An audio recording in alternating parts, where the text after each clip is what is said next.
Amma ba'd.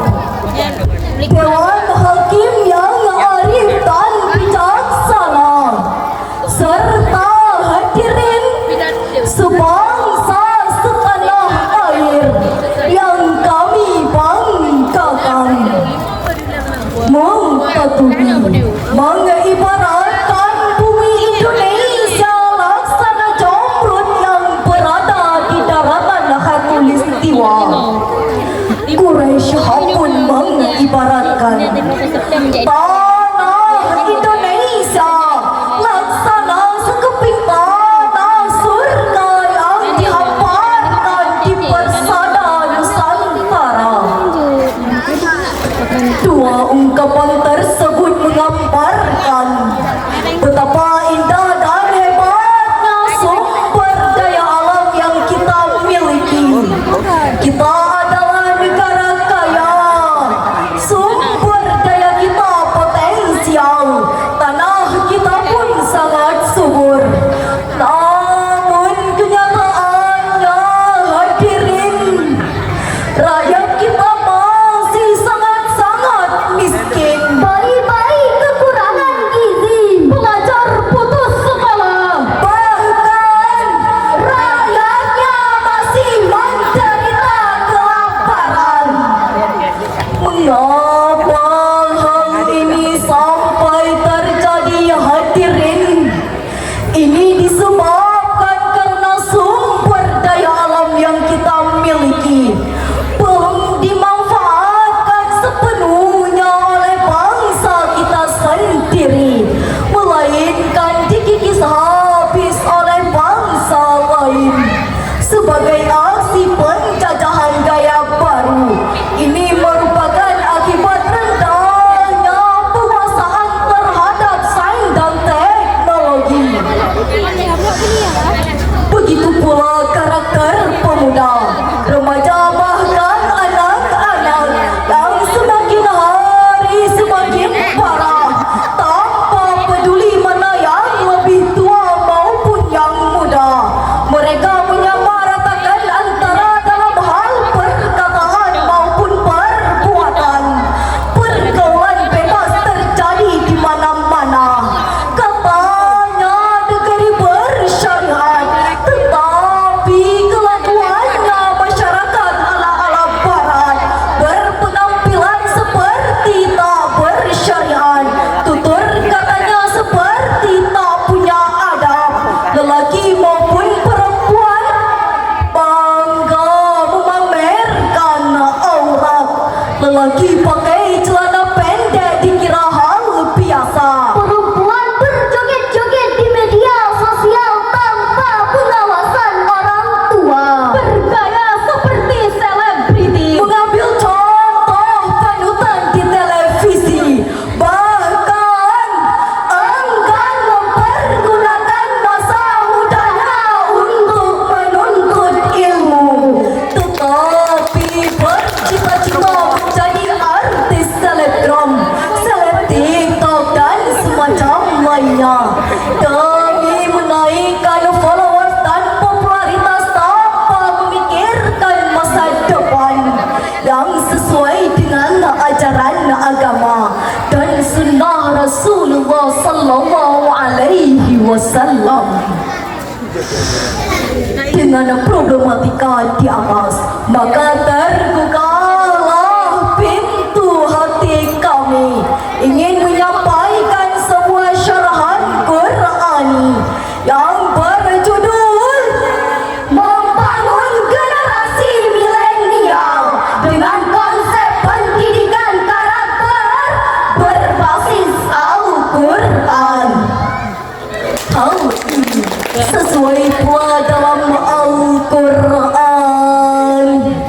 Quran Surah An-Nisa ayat 9 yang akan dibacakan oleh qari'ah kami berikut ini.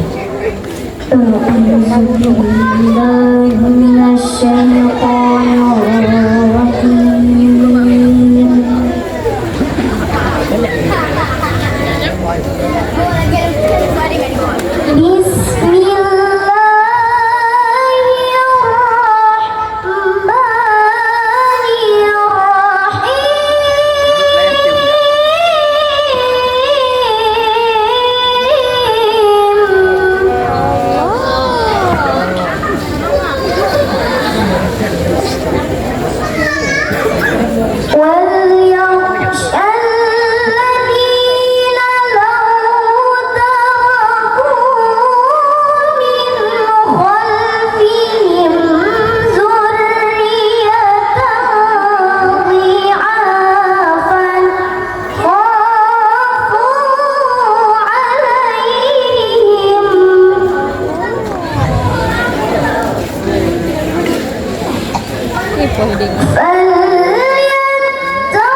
Allah Subhanahu wa Ta'ala menurunkan Al-Quran. Salah satu hikmahnya sebagai asyifa, obat penawar yang mampu menggetarkan hati bagi siapapun yang membaca dan mendengarnya, dan mampu melembutkan hati bagi siapapun yang mendekat dan mencintainya. Dalam Al-Quran juga telah diajarkan